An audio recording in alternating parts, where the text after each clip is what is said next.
Let's talk about why anxious and avoidant people struggle to bring up their needs inside the romantic relationship.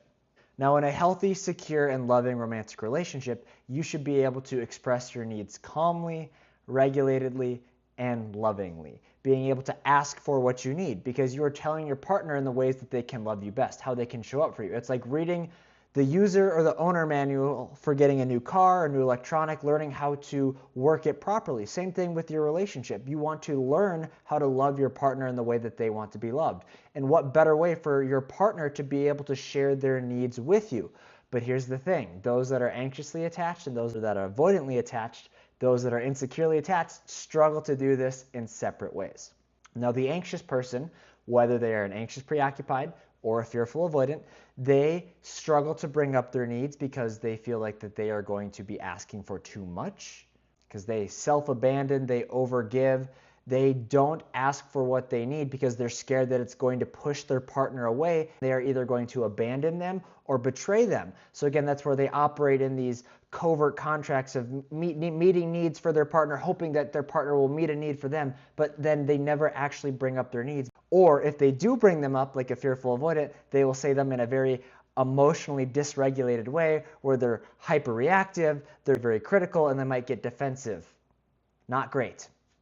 Now on the other side, those that are avoidantly attached, they are very, very independent. They were emotionally neglected at a young age. They lacked emotional attunement, so they learned to be very independent and only meet their own needs. They never learned that other people could meet their needs. When they get inside a romantic relationship, they never bring up their needs to you because they're the only ones that are meeting them. They don't even know what their needs are some of the time. So how can they bring up their needs to you for you to be able to show up for them in the ways that they want when they don't even entirely know what they want, and they're scared to bring them up because it requires them to be emotionally vulnerable, which they struggle with processing emotions, and it also is potentially bringing up things that will cause conflict, which will make them feel trapped and stuck. They do not want to feel like there are expectations on them. That is a part of the avoidant attachment style.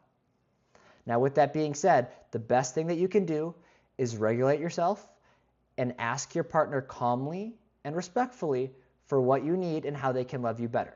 Saying, I feel really loved and appreciated when we spend time together. Can we find a way to do that more this week or going forward? Or when you did this thing, I appreciated it, but you could love me better by doing this thing.